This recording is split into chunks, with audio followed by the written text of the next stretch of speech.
They say their mission is to save the country from socialism. The Idaho Freedom Foundation, a think tank headquartered in Boise, has grown to be one of the most powerful forces in Idaho politics. I was on your side when I sat down with the organization's president, Wayne Hoffman, and no topic was off limits. So we are here with Wayne Hoffman, president of the Idaho Freedom Foundation. To begin things, for people who may not be familiar, how would you personally describe the Idaho Freedom Foundation? Well, we're what's described as a free market think tank. And the best words I can take right from our mission statement, which is we're trying to save the country from socialism. And that means exposing it, defeating it, and replacing it with free market principles. Even here in Idaho, that's something that is important to do. I know in your mission statement, you say that you want Idaho to be a laboratory of liberty. What does that look like to you? Well, it means that every state in the country right now is socialist. The states have taken it upon themselves, individually and collectively, to implement various facets of socialism, which means they've given up on free market solutions. They've given up on allowing communities and families and networks of friends and individuals and churches and community organizations to get together to help the people who are in need, who need certain things. What I want to see is the opposite. I want to see, and we used to do this, by the way. This used to be pure Americana. It used to be Idaho.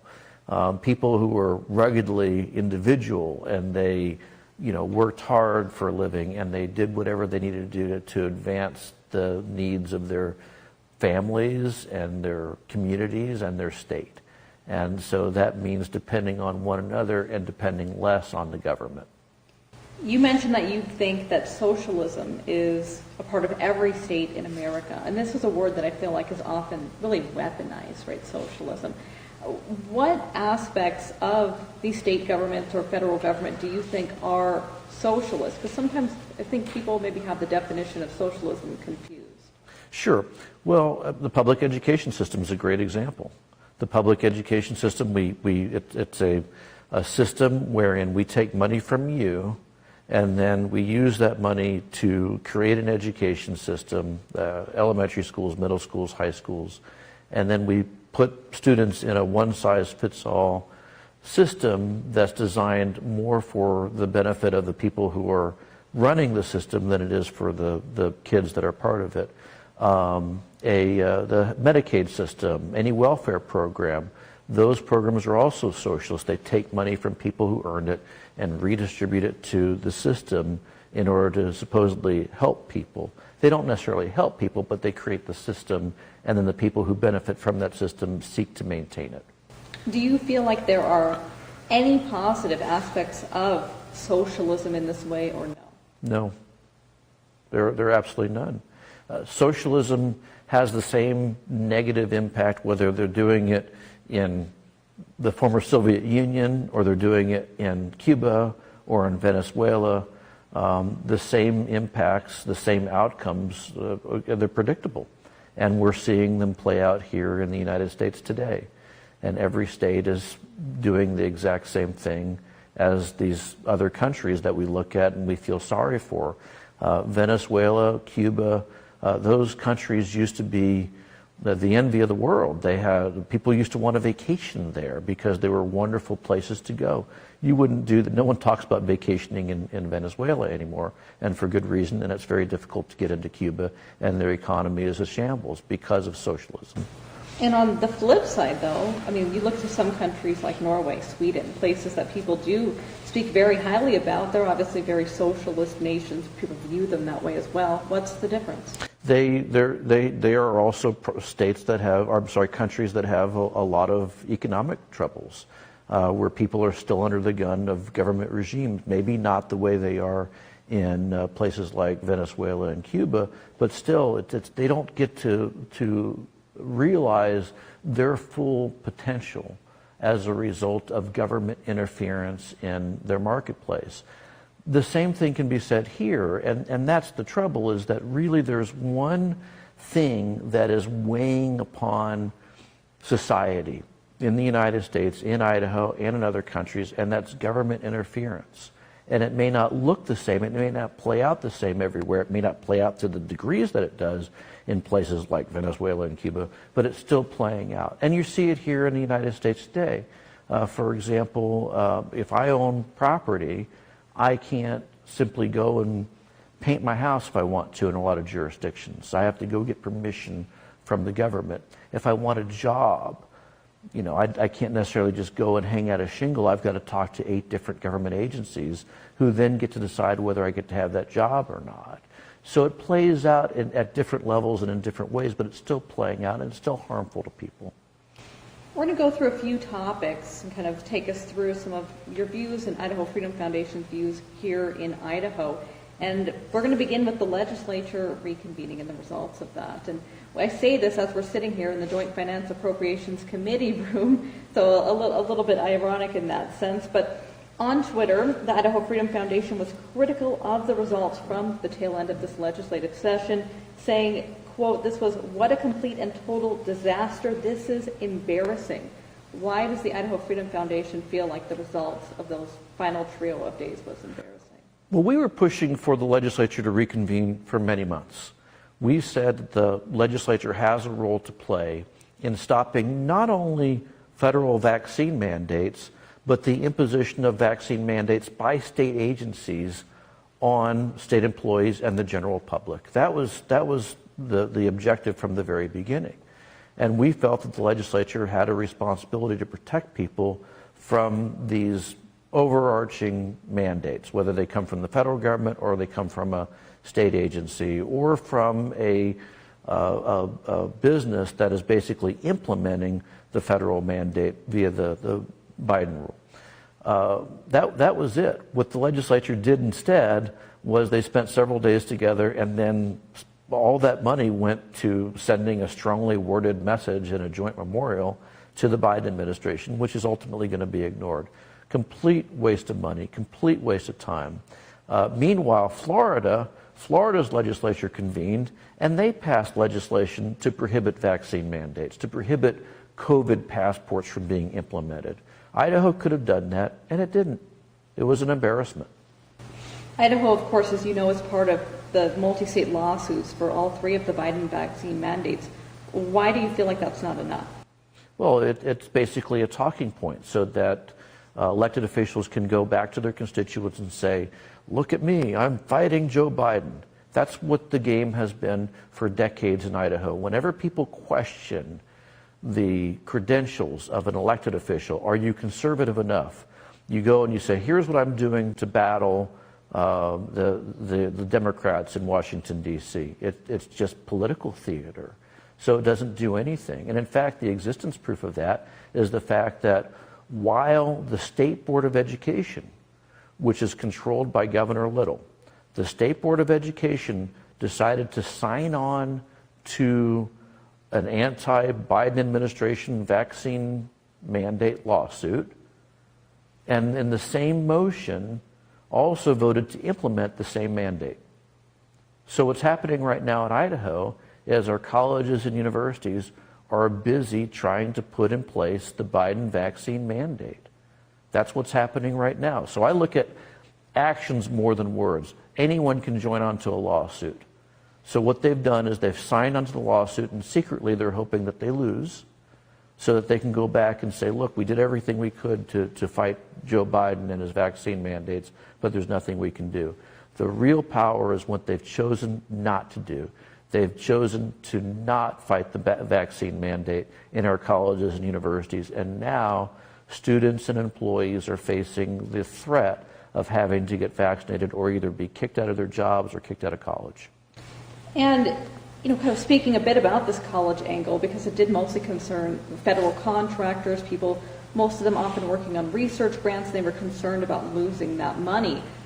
Do you think that they should have just gone with not implementing that mandate and risk losing many, many millions of dollars? Definitely. It's all about money, right?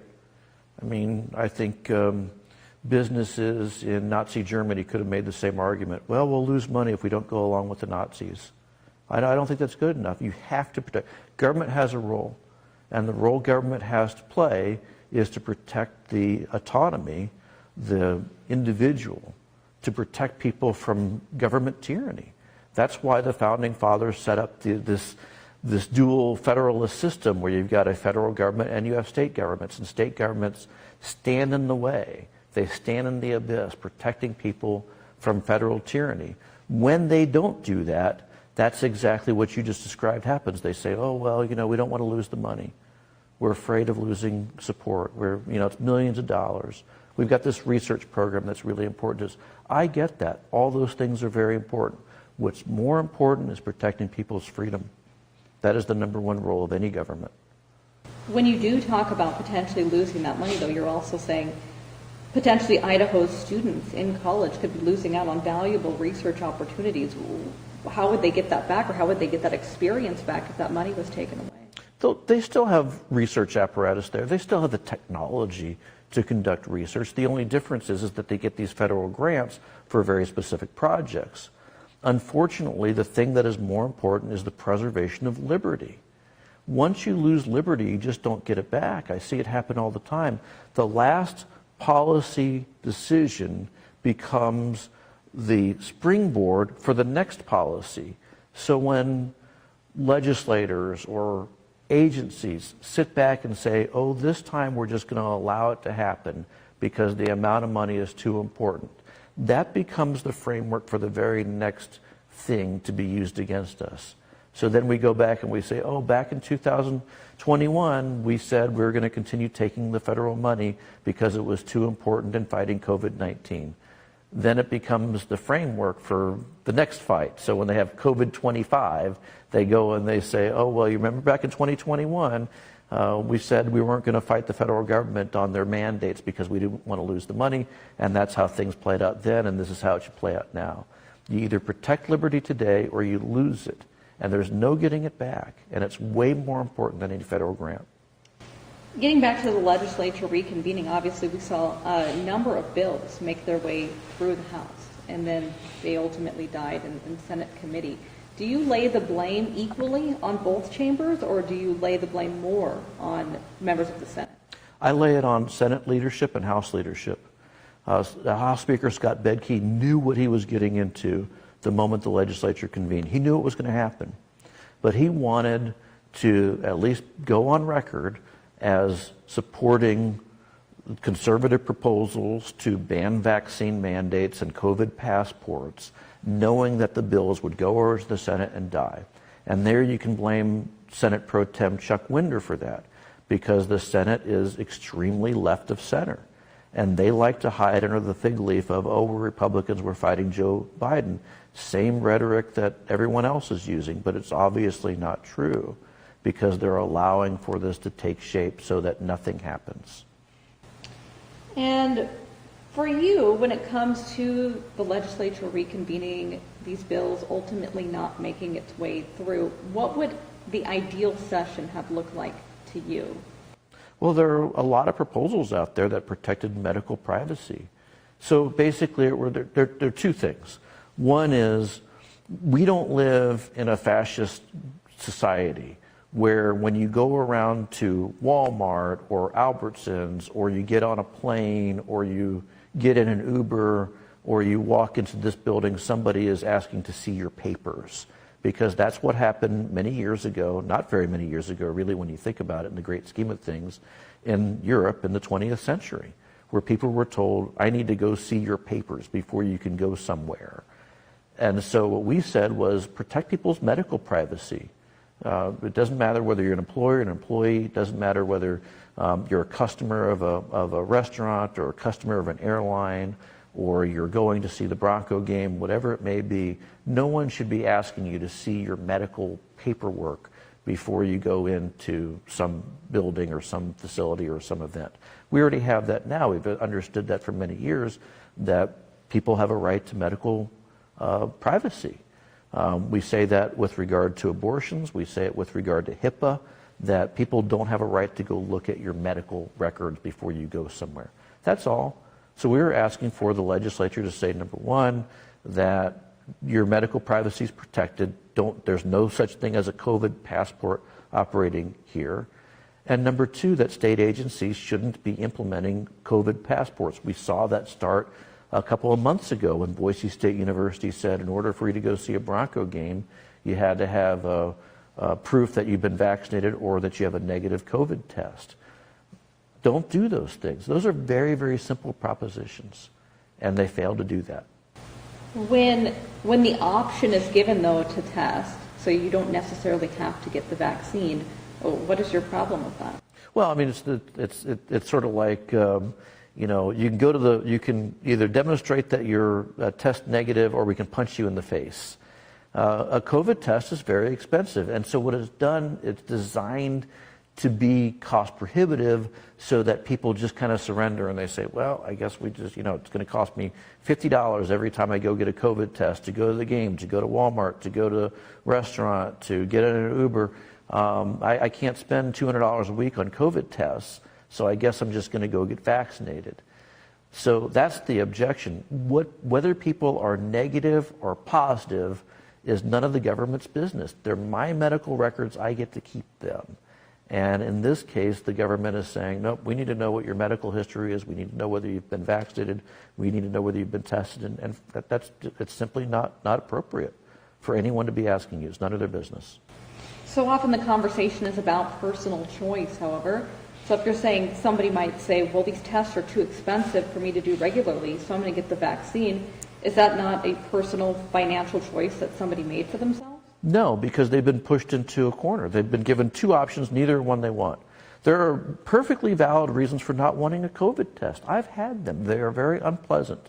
And there are people who have had those tests and they haven't been done correctly, and they end up with some kinds of injuries. So they are invasive. And the question is, do people have the right to go about their business, engage in the economy without having to go through these obstacles that are put in place by government? And I think that the government is doing it. It's designed to be difficult so that people finally just throw up their arms and say, okay, I give up. Sign me up for the shots. So now I have to go get a booster. Sign me up for that. Oh, I've got to get more boosters because there's another variant out. I guess I'll go do that. They're designing it to be inconvenient so that people ultimately give in. So they're given a choice, but it's not much of a choice. For many jobs, nationwide, you have to get like a TB test, right? Something that is not pleasant. You have to go back and you have to have it screened again.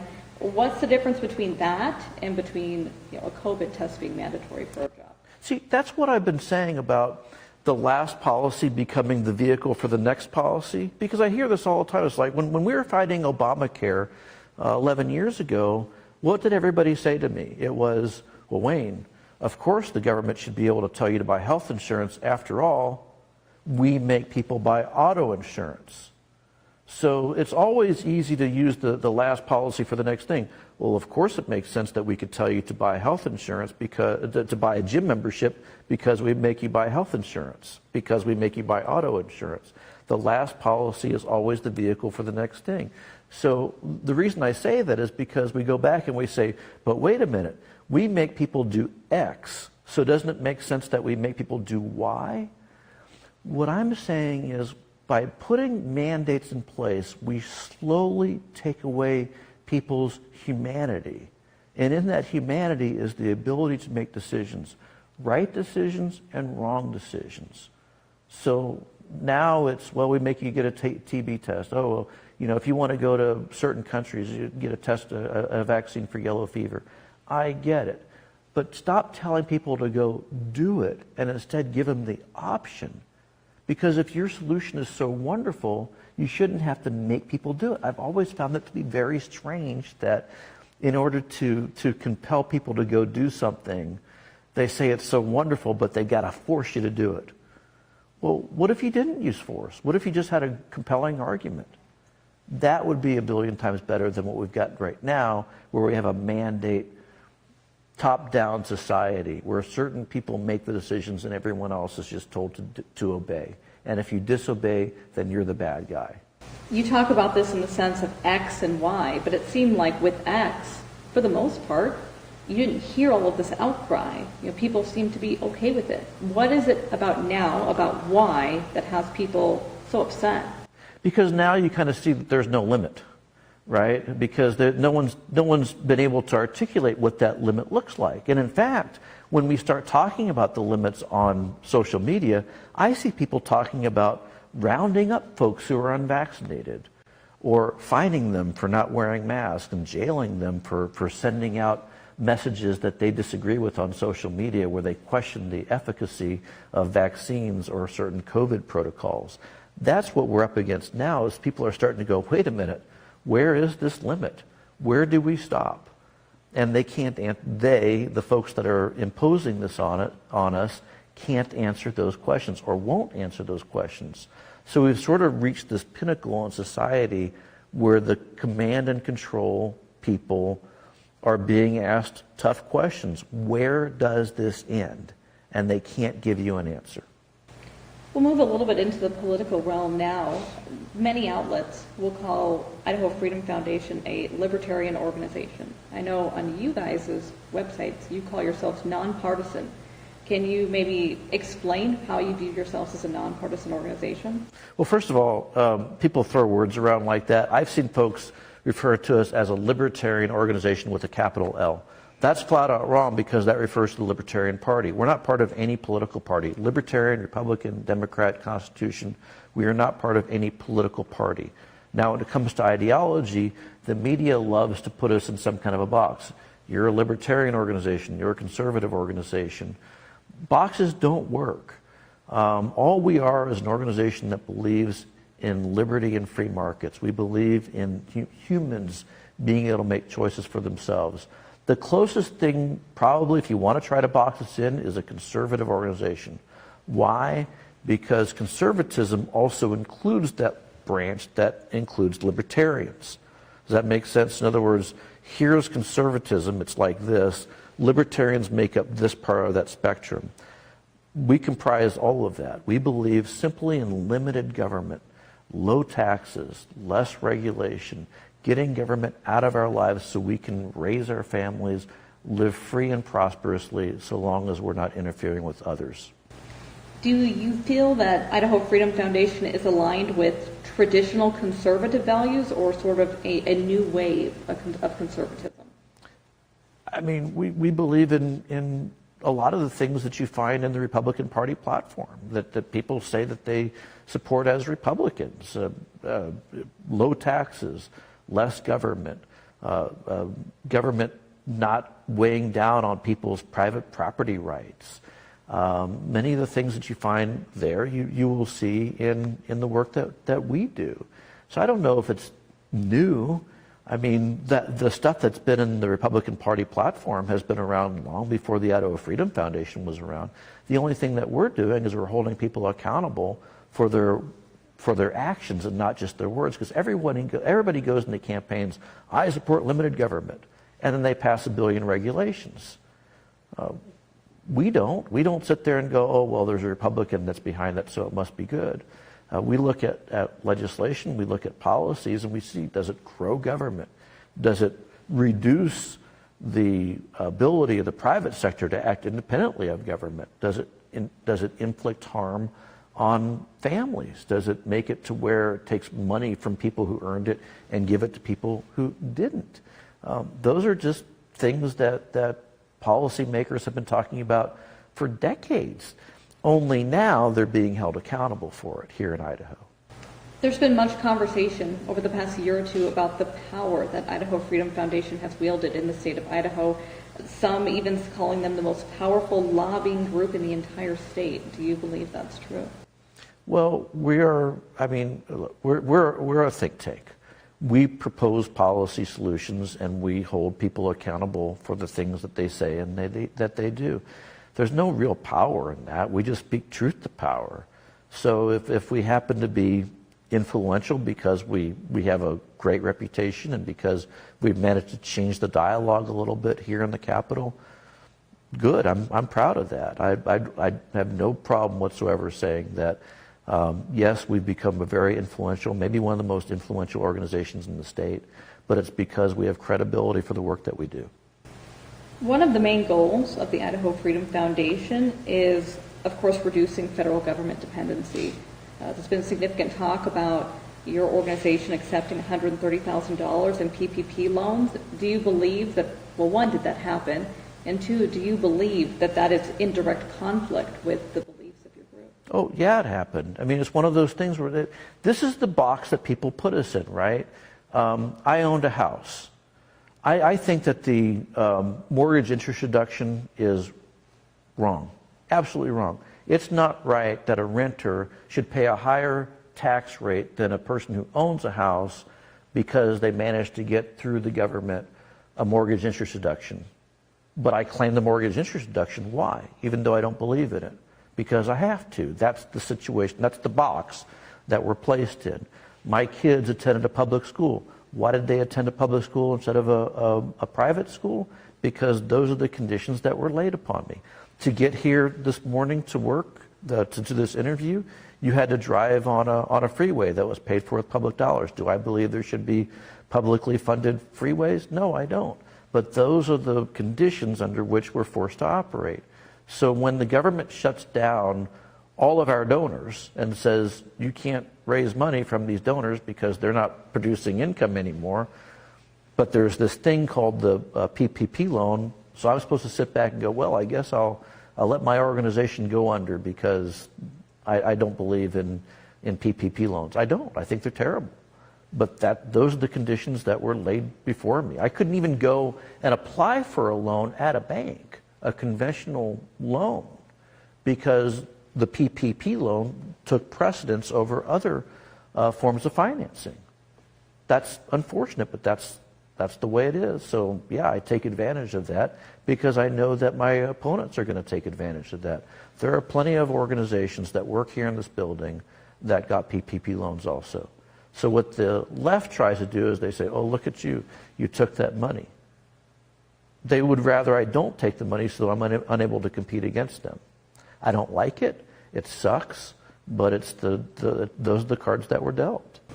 You talk about holding legislators accountable, though, and saying, well, they say one thing and they do another. Why isn't it okay for them, but why was it okay for you? Yeah, I mean, it would be one thing if we came to the legislature or we went to Washington, D.C., and we lobbied for PPP loans. We didn't. But the moment those things passed, those are the conditions we find ourselves in. It's the same thing where I've got conservative friends who hate government intervention in the marketplace, but their kids are on Medicaid. I don't tell them, no, don't get Medicaid because you don't believe in it. These are the cards that you've been dealt. If your kids qualify for Medicaid, go get Medicaid. Now, I'll fight tooth and nail to get rid of Medicaid because I think Medicaid is a terrible program. But in the meantime, the fact that it exists, you should go use that. Policymakers are in a different position, though. Policymakers have a choice.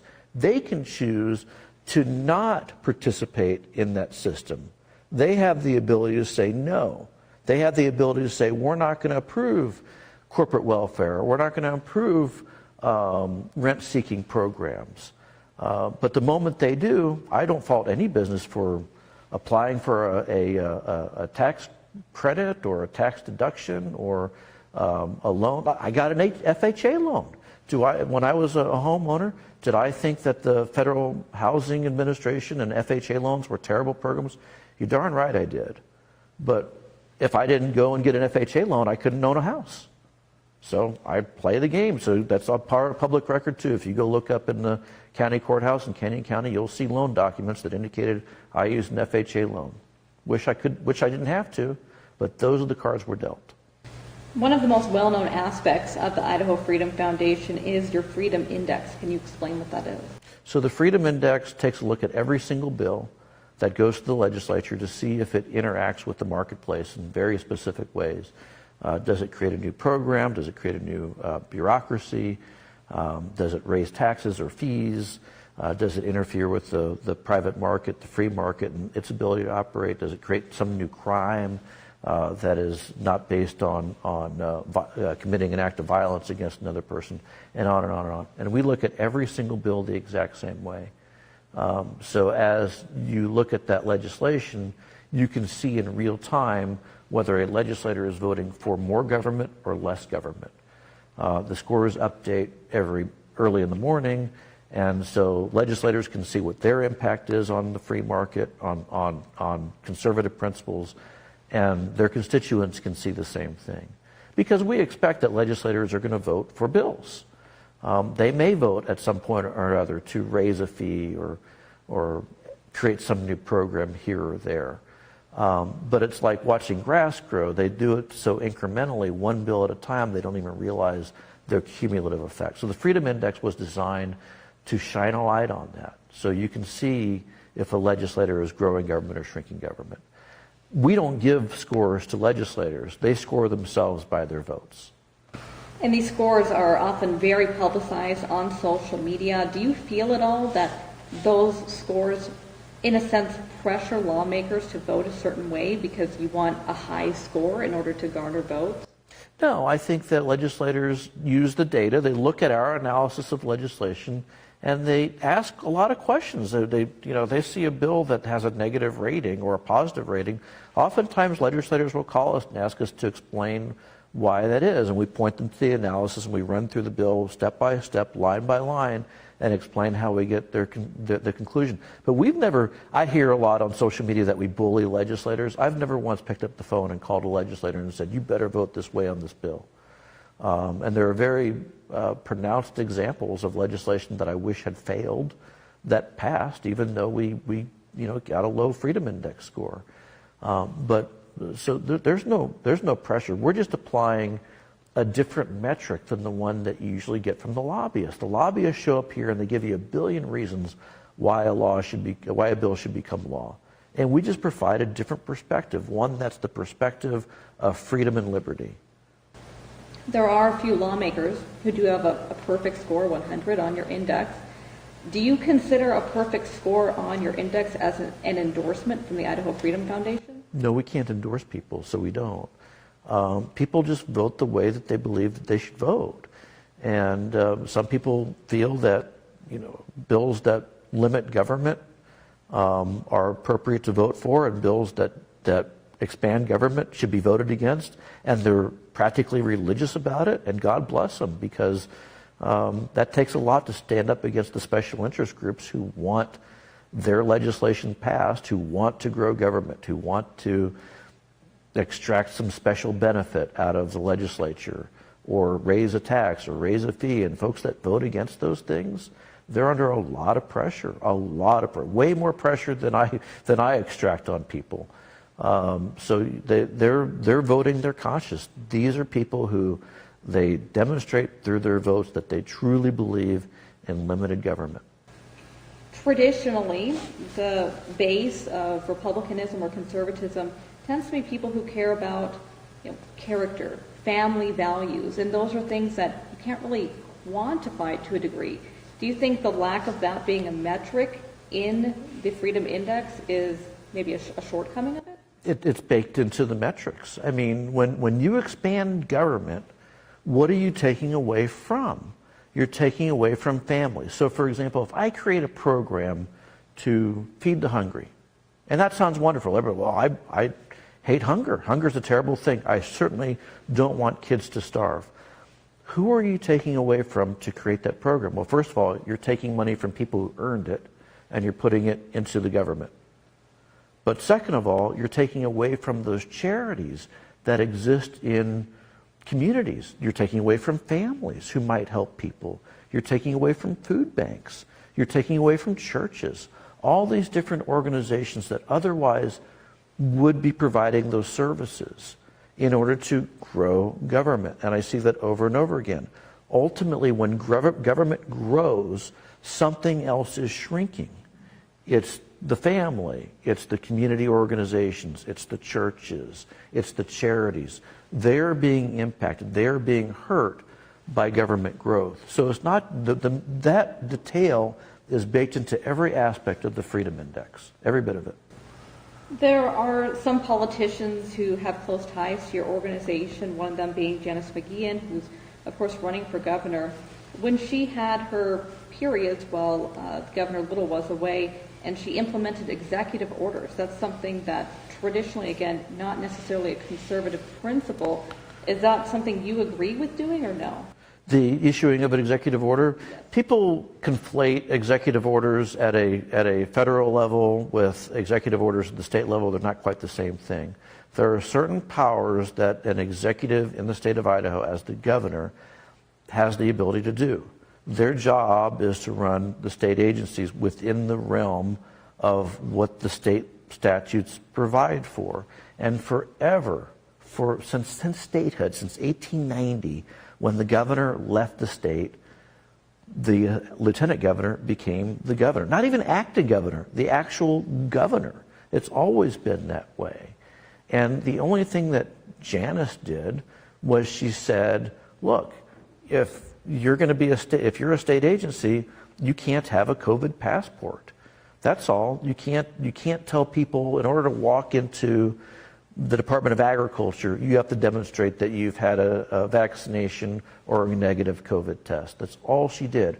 Her job is to run the state agencies. And part of running the state agencies is to put the conditions upon how people interact with those agencies. She did nothing wrong. And for decades, no one would question that until, a couple of months ago when suddenly we had this reinterpretation of what the state constitution says. There were some who criticized Idaho Freedom Foundation's consistent support for Representative Priscilla Giddings throughout the course of her ethics hearing. Can you explain why you guys remain supportive of her? I mean, I don't know that we did anything particularly supportive. All we did was note the fact that she has a right to free speech. She's a great legislator, by the way. She's always had an outstanding voting record. But what she did was she linked to an article where the name of the person who was accusing a representative of an act was mentioned. And that was enough for an ethics violation. I've been in this building for 27 legislative sessions, and I have never seen the ethics system, the ethics process, be used against a legislator like that. I have seen some really crappy things go in the mail before email, and in email nowadays, and on social media, things that are certainly a lot worse than what Priscilla did. She linked to an article that named the person who made an accusation before there were even charges filed. And the person in that case was claiming that she wasn't even going to file charges. That's what they were getting after her for. And I would just tell you one other thing about Priscilla and this allegation. The notion of not naming a victim of a crime is a fairly recent phenomenon. And this was based on, I was in the media, I worked in newspapers and in radio and television in the late 80s and early 90s. And at that time, you named the victim of a crime. But the lobbying groups for victims' rights causes went to the media and said, we think that you shouldn't name a victim of a sexual crime in any of your reporting. And at that time, it was extremely controversial. The reason it was extremely controversial is because reporters understood that that meant that people could accuse somebody of a sexually based crime and not have their name put out there. That they couldn't do something that is protected in our state and U.S. Constitution, which is the right to confront your accuser. That's what we're facing right now. And there have been a multitude of instances where a person has been wrongly accused of something by an anonymous so-called victim. Now, I don't know if that was the case here. All I'm saying is that the media has set the standard for what legislators are supposed to put in their newsletters. Well, that's just ridiculous. In recent years, the media has decided that, the media have decided that if you decide to identify as a different gender than the one you were born as, then you should be, that's the pronoun that should be used with your description, with your name. So what happens 20 years from now when a legislator links to an article that misgenders somebody? Is that an ethics violation too? The point is that Priscilla didn't do anything wrong. But the ethics process was used against her because she has a conservative voting record and because the Speaker of the House is running against her. That's just wrong. That is a misuse of power, and one that I've never seen before. You talk, though, about legislators wanting to hold them accountable, wanting them to make sure they are doing exactly what they're saying they're going to do. And I'd imagine that requires some element of being thorough when you're looking through legislation, when you're making every move that you make. Do you think that maybe she should have been more thorough so that you don't fall into this kind of a trap of making a mistake when you're linking to things as a public figure? Well, I mean, how many times do you tweet something or link to an article on social media and what do they say, TLDR, too long didn't read? People do that. You know, so you're in a hurry, you link to an article, was it right, was it wrong? I don't know. But in America, we have this thing called free speech. And free speech comes with consequences, which means that people are going to link to articles and you don't like those articles. But should a legislator be reprimanded for that, expelled from office for that, censored for that? I don't think so. That is a very slippery slope. We will one day regret that. Remember what I said. The last policy is the blueprint for the next policy. So 10 years from now, 20 years from now, maybe even 1 year from now, I don't know, when a legislator links to an article where a person has been misgendered, that's going to be a crime, that's going to be an ethics complaint, and somebody's going to have an investigation over that. It's unfortunate. In America, we have a right to free speech, and legislators should be free to speak to their constituents how they want to. Let them decide if they want to keep Priscilla Giddings as a representative or not. Don't try to kick them out of office because it suits your political agenda. You spoke a bit about the interesting relationship these days between Speaker Scott Bedke and Representative Giddings as they are running against each other for lieutenant governor. Recently, Luke Malek dropped out of the race and endorsed Speaker Bedke at what is still a fairly early stage of this upcoming election. Do you think that that group of conservatives, who are not the same group that are generally high scoring on your index, do you think that they're scared of her and scared of maybe the support that she has? I don't know about that. First of all, I'll tell you what I do know. No one would describe Luke Malek or Scott Bedke as conservatives. No one ever. Their records don't portray that. They score very badly on the Freedom Index. They support limited government only when it's convenient to them. They don't support limited government all the time, and their records speak clearly. I mean, I could count the many times that Scott Bedke voted to regulate businesses, voted to expand government, voted for more regulations, voted for more higher taxes, and Luke Malek also. They are not conservatives. What they're afraid of. Now, listen. By the way, I like Scott. Nice guy. I've known him for many, many years, 2 decades. If I were fighting a water rights issue, I'd want Scott Bedke. But he's not interested in limited government, never has been. And the reason why they're afraid of people like Priscilla Giddings is because she actually does support limited government, and the contrast is pretty obvious. Here you have somebody who votes consistently to limit government, and over here you have somebody who votes all the time for big government. Now, the question for Idaho voters is, what do you want? Do you want somebody who consistently votes for limited government, or do you want somebody who votes for big government when it's convenient? So that's a choice. That's a legitimate choice that voters get to decide. They might feel that government serves a purpose, and they'll go with Scott Bedke. But that's the choice. That's the decision. And both Luke and Scott offer that same value proposition, which is why Luke got out of the race. We often hear criticisms from your organization about lawmakers. What do you think Idaho's lawmakers are doing well? Not much. I will say this. The House of Representatives is a very different body than it was 12 years ago. Very different. Blame the Freedom Foundation, blame the newcomers into the body, whatever, doesn't matter. But for the first time, they're asking a lot of really good questions. For example, on education issues.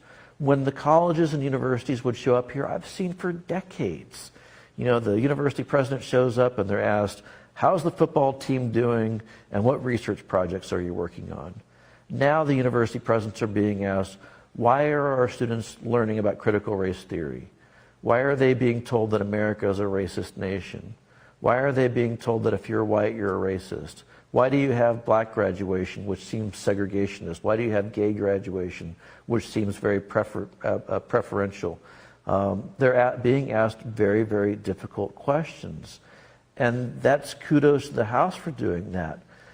It has changed a lot. They're asking the right questions, and they're recognizing that their role is to protect liberty and keep government small. The Senate, on the other hand, is a very different body. It's like night and day. You would not be able to distinguish the Idaho Senate from Democrat liberal lawmakers in Connecticut or Illinois or any other liberal state, pick yours, Washington, Oregon, California. They look very, very similar to that. But the House is doing a great job holding agencies accountable, asking tough questions, voting down budget bills that spend too much money. So I wouldn't say, what's the legislature doing correctly? I would say the House of Representatives is doing something very different and very good, while the state Senate is doing the usual things, siding with special interess, worrying about re-election and not about their constituents, basically not doing the things they need to do to keep government small and limited, even though they claim otherwise. Well, you made the segue for me because we're moving to education now. Uh-oh, education. A few months ago, I spoke with Superintendent of Public Education Sherry Ibarra during her conference on connecting assessment and instruction. She told me after visiting a number of schools in Idaho that I am proud to say I haven't seen it on one time in tour regarding critical race theory. She said, I've seen a lot of facts being taught. I've seen some great educators enthusiastically in front of their students talking about history, the Bill of Rights, and the Constitution. Is critical race theory being taught in Idaho schools? She's either lying or she's not looking, and I'll let you decide which is the truth. The simple fact of the matter is we see it everywhere. Not a week goes by where we don't hear more information, more evidence that yes, critical race theory, critical gender theory are being taught. Our teachers are being trained on how to view students as a collection of races and genders, and to really focus on those things, and to view white students as the children of oppressors, and children who are Hispanic or of a different race are the oppressed, and to kind of drill that into their heads. And by the way, critical race theory is known by another name, which is culturally responsive teaching, which is baked into Idaho's administrative rules when it comes to the education system. So yes, it is there. It is prevalent, and we'll be releasing even more information imminently that shows that even more evidence. So often we hear, when it comes to critical race theory, the examples are kind of he said, she said. This parent said this person said that, and some of those are being debunked. But you're saying there's actual documented proof that this is happening in Idaho schools. It's on our website. There'll be more information on our website even than what we have. But yeah, I find it really interesting that we keep putting the information out there. We show evidence that teachers are either being taught to teach in this way. I mean, by the way, the other thing that let me finish the thought. We're providing evidence all the time that it's happening, and what happens is that some government official says, no, it's not happening, and then the media says, well, it's not happening because some official told us it's not happening. Here it is. It's on our website. We've showed it to people over and over and over again. But the other thing is that there's not like this is the thing, is that there's not a class where it's, okay, folks, welcome to Critical Race Theory 101. That doesn't exist. It's more subtle than that. It's baked into the way math is taught. It's baked into the way English is taught. It's baked into the way children are communicated with and how they're segregated from one another, and this overemphasis on race and gender. That's where the social justice agenda manifests itself in really big ways. And that also manifests in the reason why so many young people have joined movements like Black Lives Matter, because they've been taught this stuff in their public schools, including public schools in Idaho. When it comes to critical race theory, a lot of times we hear very differing explanations of what it is. Do you think it's more so what is being taught, the actual subject matter in school, or is it how is it being taught? It's both. It's both. And look, I wish this wasn't taking place. I tell people this all the time. I don't enjoy this topic. I enjoy talking about tax policy. I enjoy talking about regulations. I enjoy talking about private property rights. You know, all these things that are the core of our work for the last dozen years. But education, this system is being used against us. It's being used to destroy our country. It's being used to tear the fabric of America apart. And so, yes, it's happening. Do I wish it wasn't happening? Do I wish it wasn't being baked into kids' curricula and into teachers' brains in terms of how they communicate with students? Yes, I do. I really wish it wasn't. But it is. It's happening, and so therefore we're going to take it on, and we're going to make sure that it doesn't continue to invade our public education system. Do you believe that children in school should be taught things like slavery, the Jim Crow laws, massacre of indigenous people in Idaho, or imprisonment of the Japanese in internment camps here in Idaho? Should those be taught, even if just from a historical perspective? Absolutely. Look, there are 4 things that students should be taught: reading, writing, arithmetic, and the government history of oppression. Government oppresses people. We fled England to flee oppression. I'm a Jew. Don't get me started on the oppression faced by Jews for millennia. I'm a product of the South. When I was growing up in Florida and Arkansas in the 70s and 80s, Jim Crow was not in the distant rearview mirror. I understand what all those things are about, and people need to understand government's history of oppressing people and people using government in order to oppress people. What they shouldn't be taught, however, and what they are being taught, is that America was built on racism, because that's not true, that all the things that America has brought forward, constitutionally protected rights, private property rights, freedom of religion, capitalism, that all those things are racist. That's what we're talking about. When we talk about critical race theory being pushed in the public education system, being pushed in the college and university system, what we're talking about is this redefined history of America, reimagined history of America, where America was formed on the basis of racism, which is flat out false. It's simply not true. It is a comic book version of history. And it strives to be a comic book version of history. It's simply fiction. America is not a racist country. It was not built on racism. The Constitution is not racist. The private property rights aren't racist. Capitalism isn't racist. That's the thing that we're talking about, is that America has been redefined to be something that people should be outraged about because it's always been racist, which is flat out false. Should children be taught about race in school at any age? Taught about? About race. I think there's an overemphasis on race. I mean, kids will play with other kids and they don't care whether they're black, white, yellow, whatever, brown. They don't care about color. What's happening right now is there's this overemphasis on race and gender. Kids are going home to their parents and saying things like, well, gosh, I guess I'm a terrible person because, my friend, Johnny is Hispanic and I must be the bad guy in our relationship, which isn't fair. And it's not fair to little kids who view themselves as being oppressed, because then they become timid and weak and unable to adapt into a melting pot society because they view themselves as something lesser. And that's not right to them. Gender. There are kids who are going home to their parents and saying, I don't know, am I a boy, am I a girl? I don't know. Little kids are going home with this. There is an overemphasis, a hyper fascination with race and gender that doesn't belong in our public school system. What do you see as being wrong for children being kind of offered a view into these varying insights, though, and being able to make decisions for themselves about how they feel, what they identify with?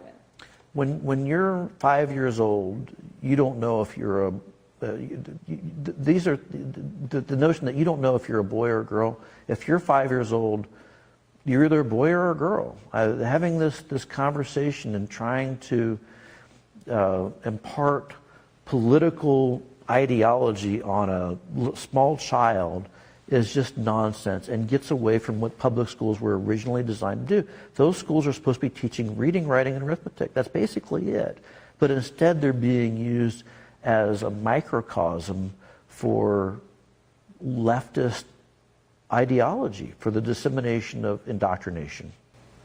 In your view of the perfect Idaho, do public schools exist? No. And how would you say that would impact students in, say, rural communities? I mean, look, obviously, yes, in a perfect world, that's not going to exist. There's no utopia that we're suddenly going to have. All I'm telling you right now is that our public schools are failing. Who wants to continue that? Our rural schools have a school. Wonderful. What percentage of kids are graduating with the ability to read, write, and do math? In most school districts across Idaho, it's about half. Sometimes it's less than that. If you go to, I didn't look up the data for Twin Falls, but there are school districts, every school student takes a standardized college entrance exam, whether they're going to college or not. And there are schools in Idaho where 1 in 10 can't pass reading, writing, and math. 1 in 10.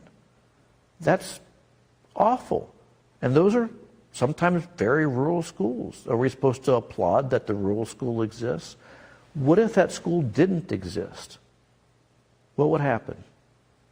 Well, are we just not going to educate kids? Of course not. Maybe we'll come up with something better.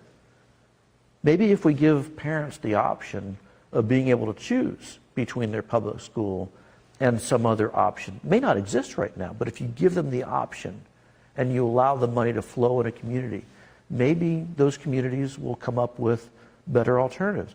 We're already seeing that happen in other parts of the country. When the pandemic started and people were dependent, even in rural communities, on their public school, they started learning pods. They gathered a bunch of people together, hired a local teacher, and taught the kids that way.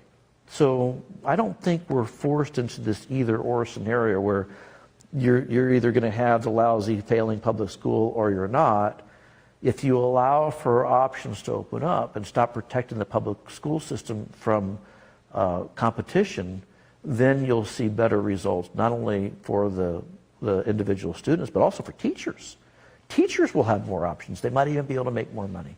I think that'd be great for everybody. Over the last year especially, we've seen a lot of phrasing from a variety of organizations saying parents need to take back schools. Do you believe in that? And if so, what are they taking them back from? They're taking them back from, yes, I do. They're taking them back from the unions, from the bureaucracy, from lethargy, where people haven't really paid attention to what schools have been doing and what results they've been having or what they've been teaching. So, I mean, you have parents that are finally asking questions they should have been asking all along. You know, what are my kids learning? What are they not learning? What are they being exposed to that has nothing to do with the curricula or with what they need to know in order to compete in the workforce or go on to a college education?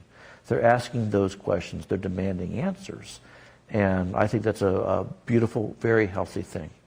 Do you have any concern if these views of what's being taught are restricted in schools, that children are going to leave the home, going to college, or going into the workforce, having only been exposed to a small sense of what the world really is? I think it's a false argument. I mean, the schools don't exist to build characters and to imbue students with the teacher's philosophy of what's right and what's wrong in the world. It's for reading, writing, and arithmetic. It's really about it. So anything beyond that is a ridiculous extension. Oh, and they should learn, of course, the history of government and how government is a terrible thing. They don't learn that. Instead, they learn, how the world is a terrible place and America is a racist nation. And I don't think that they are suffering because I graduated from school not learning that America is a racist country. We all did. Because it's not. It's simply just not true. So giving them this perspective that was basically formulated by left-wing activists is wrong. It's hurtful to them. It's not helpful. It's hurtful. I certainly didn't learn those things in school either, and I think I and many people would look to one or two teachers in their life as saying they had a huge influence on them as they grew up that extended far past the classroom. When you restrict all of the learning in the classroom to just, we're going to do math, English, history, that's it, nothing else that goes past that is allowed, do you remove the ability for teachers to be that role model for some of these students in ways that are far-reaching, far past just learning those subjects? My favorite teacher in my career, academic career, was my algebra teacher.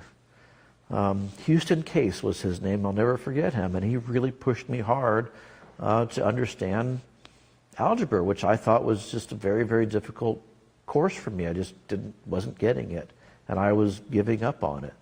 But he pushed me. Other teachers along the way, a fellow who we had on our high school campus, a radio station, and a guy named Pat Sullins taught me how to be a radio board operator, and then an announcer, and then a basketball color commentator, and then a play-by-play announcer. And so there are folks who taught me a lot of wonderful things.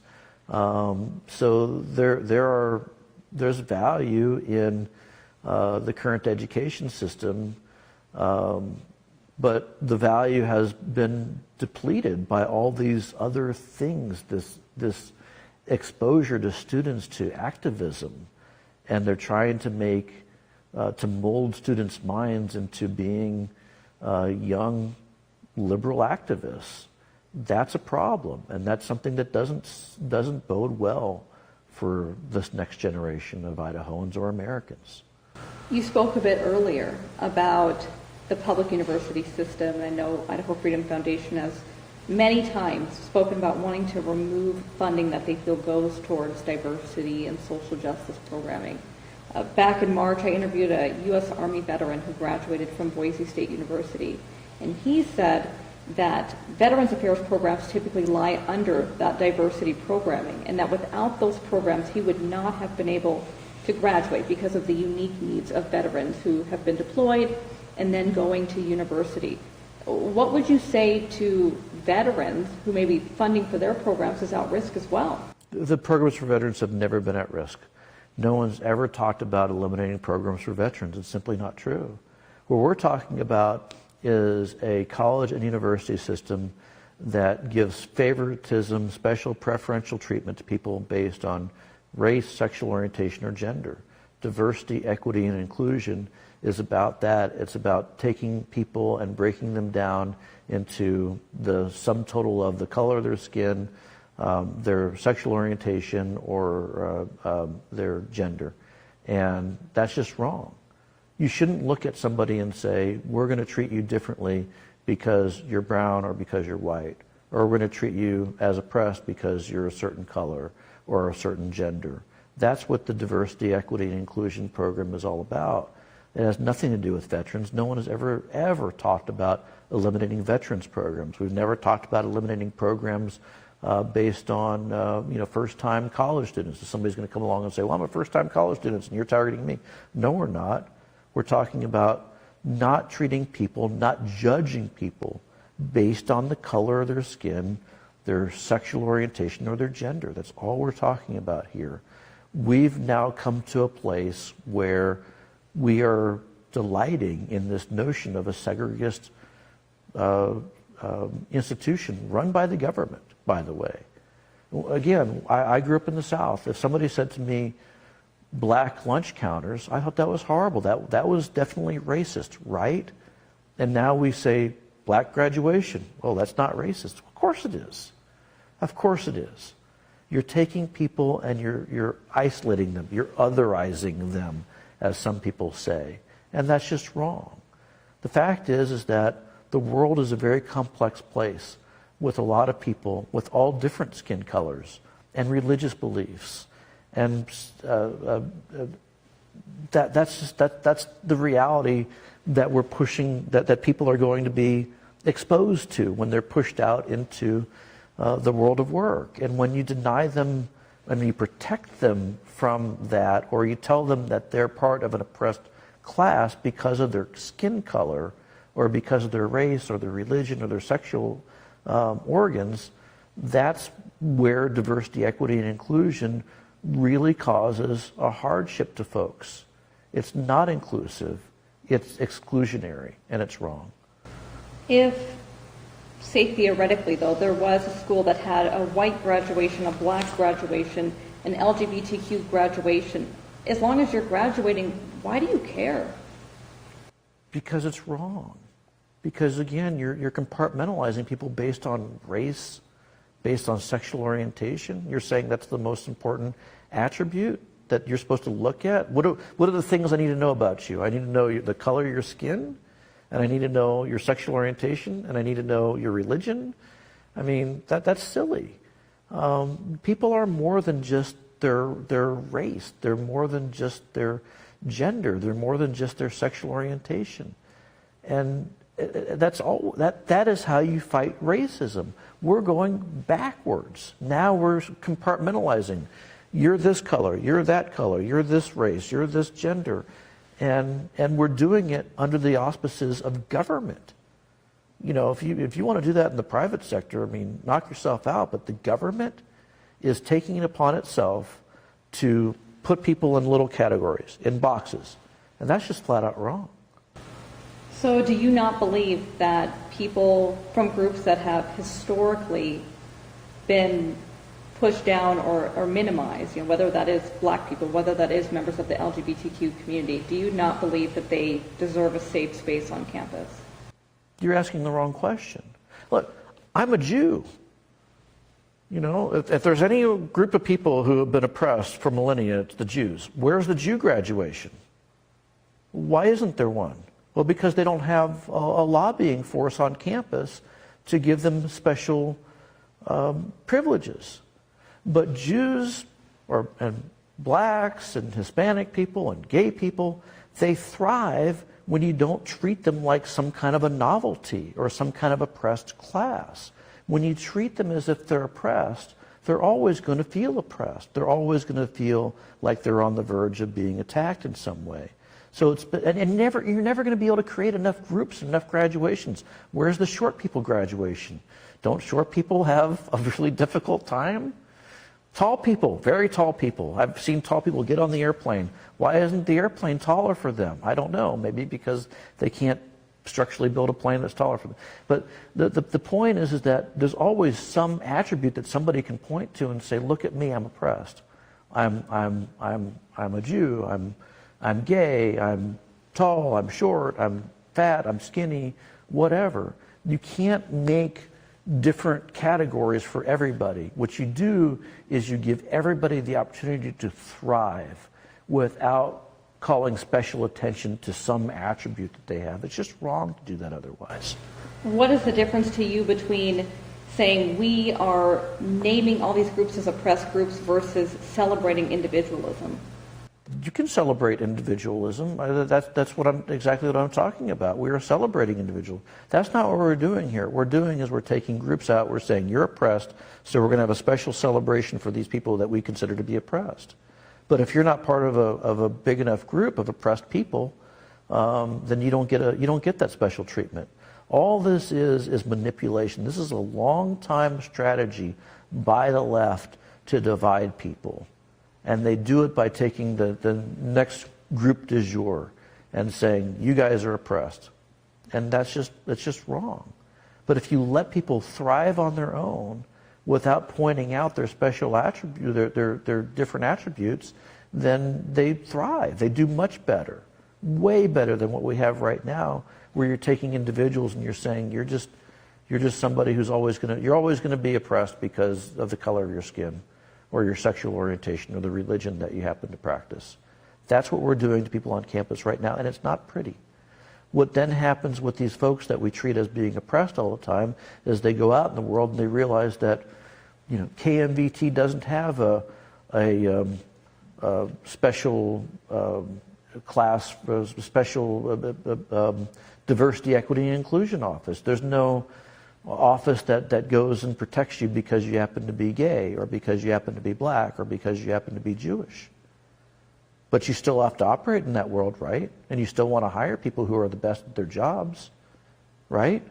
So you're not going to give them special compensation or special dispensation because of how they happen to look. And that makes them stronger. We'll move on to COVID-19. The Idaho Freedom Foundation published an op-ed in January from medical advisor John Livingston. It said, quote, "The fact is, and this is not just John Livingston's opinion, we are not in a pandemic." Do you think at any point in the past 2 years a global pandemic has existed? No. Why? Because simply put, there have been other actual pandemics that have impacted more people as a percentage, have had a higher morbidity, has had far more economic consequences than this one. This is a virus that, frankly, was used for political purposes. It had the successful effect in that regard that was able to impact the presidential election in 2020. But beyond that, it has been blown out of proportion. It is a virus. It has killed people. It has made people sick, but it is not what you would call a pandemic. So looking to mitigation strategies, things like masking, things like vaccinations, would you say you believe in personal choice in those matters? Absolutely. I mean, if a mask is such a wonderful thing, if a vaccine is such a wonderful thing, then let people choose whether that is the solution that works for them. But there's plenty of evidence that suggests that the masks are merely a communications contrivance. It's designed as a crisis communication tool intended to make people feel as if they're accomplishing something by wearing a mask when in fact they're really not. And the existence proof is when you hear people like Dr. Fauci going around and saying, well, maybe you should wear 2 masks or 3 masks, or maybe new goggles would help you. It is a communications tool to make people think as if they're accomplishing something, and it's really not. There have been different times that people have done studies or shown videos of a similar idea as to what you're describing for security at an airport. That they go through security at the airport, and yet there are still ways people could somehow hide a weapon or something and make it through that security line. Yet we all comply with that. What's the difference? Again, the last policy is the blueprint for the next policy. Well, we make you go through security. The fact is that TSA is one of the worst run government operations on the planet. It has allowed for knives and guns and plenty of other dangerous things to get through security and onto planes, so it doesn't work as well as people think it does. It's basically security theater. It makes people feel good. The same with masks. Masks make some people feel good. It makes them feel as if they're doing something when really they're not. Do you believe people should consult with their doctors about coronavirus? Sure. Consult with your doctors. I consulted with my doctor. I said to my doctor, should I get a vaccine? And she said, well, you're a healthy 49-year-old man. What do you need a vaccine for? And I said, that's kind of what I was thinking. So I have not gotten a vaccine. And I think I've been proven right not to do that based on the fact that, you know, even vaccinated people are still getting sick, and vaccinated people are being told they still should go and wear masks, and they should still stay 6 feet apart, and they probably shouldn't hang out at parties. I mean, I don't understand what the vaccine really is doing. So yeah, consult with your doctor, but also do your own research, do your own due diligence, because there are plenty of people who are going to tell you to go get a vaccine because that's what the industry wants you to believe and what wants their profession to believe, when it may not exactly be the most efficacious thing. Do you think over the course of the past 2 years, we, with regards to coronavirus and strategies for either mitigating it or not being up for debate, do you think that we have lost empathy for people who are elderly, or people who are immunocompromised, or people who are disabled by saying, oh, well, that person died, they were old though, that's okay? I've never heard that. The fact is that old people die, young people die. Those are tragic things that happen. Life is tragic. I think what you're seeing, though, is those examples being used and people being beat about the head and shoulders. I had somebody on Twitter said the other day that I was responsible, that I was responsible for the death of a child. And that's just not right. You know, the fact is, meanwhile, at the same time, you have people that are healthy, young and old, who are getting the vaccine and then keeling over of a heart attack or having some other problem that's lifetime and debilitating. We've seen plenty of evidence that that's true. And yet no one is going around saying, gosh, isn't it a shame that that perfectly healthy person who got the vaccine suddenly dropped dead of a heart attack? Why not? Because it doesn't fit the media narrative. We obviously recently have heard word about a new variant coming out of South Africa. Do you believe the variants are real? I mean, I'm not a scientist, so I don't know if they're real or not. But what I do know is that it seems like every time people start uprising and questioning the COVID narrative, a new variant comes out to scare everybody. And it's funny how after just a few days, the doctors who have studied this new variant to the degree that it's been studied are saying that A, no one has died, and B, the symptoms are very mild. So maybe it exists, maybe it doesn't exist, but the point is that it doesn't sound as scary as people are making it out to be. For you, when you see things like mask mandates and travel bans and the like being kind of brought up in other states, did you ever have concern of that actually happening here in Idaho to the degree that you'd see in what you would term more liberal states? Definitely. We had mask mandates here in Boise. We've seen mask mandates in Moscow and in Ketchum Sun Valley.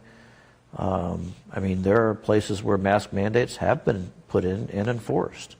We've seen people, who've had the cops called on them for not wearing masks. We've seen people arrested for not wearing masks. These things have happened in Idaho.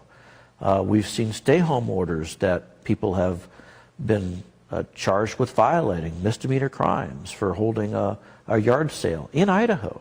So we're not immune to those things because we're Idaho. It's happening here too. Sometimes you'll hear people say, if somebody comes and moves somewhere from another country, for example, and they'll say, well, if you don't like what's happening here, then how about you go live somewhere else? I mean, what's the difference with that if there's a mask mandate in place? I don't really understand the question. So, for example, sometimes we see people move somewhere from another country, and they'll say, well, I don't like this, I don't like that. And residents will say, well, if you don't like it here, go move somewhere else. If somebody were to live somewhere where there was a mask mandate that they didn't agree with, what's wrong with just going and just moving somewhere else? Certainly people can go do that, but, the same thing could be said about high property taxes. Well, if you don't like the property taxes, go move somewhere else. If you don't like the income tax, go move somewhere else. That is certainly an option that's open to people, and people are taking advantage of that. But as long as I have this thing called Idaho Freedom Foundation, I'm going to fight any mandate that affects any kind of Idahoan in the hopes that maybe, we can preserve a little bastion of liberty right here in our state, this laboratory of liberty. If Idaho, which is run by Republicans, the Republican-controlled legislature is 80-something% Republican. If a state like Idaho can't promote and protect individual liberty, what state can? And so that's the reason why you fight for this, is if you can't do it, I get Washington State's messed up. Oregon's messed up. California, horrible. Washington, D.C., wouldn't want to live there. Pennsylvania, not too great. Illinois, all these states that no one wants to live in because of the way in which they treat their citizens. Well, what if Idaho's like that? There are no magic beans here in our state that prevents Idaho from becoming a liberal bastion as well. There was a time when California was a Republican-controlled state. So was Colorado, Oregon, Washington. Other states have been here before. So if I can't keep Idaho from becoming a haven for socialism, and I think it's already en route to being there, then where else do you get to go? That's why we fight this fight. That's why we do it here in this state. Because it's not as good as it could be. People's humanity is being stripped from them, little by little, with government telling them that you can't choose to make this decision. Can't make the decision on your own about masks, about vaccines, about the papers that you carry with you, about the job that you have, about the property that you own, about the taxes that come out of your pocket. So yeah, you could move somewhere, but you're running out of places because Idaho should be a beacon for freedom and liberty. It should be a laboratory for liberty, and it's not. Mr. Hoffman, thank you so much for taking the time to speak with us today. Glad to do it. Thank you for coming all the way to Boise.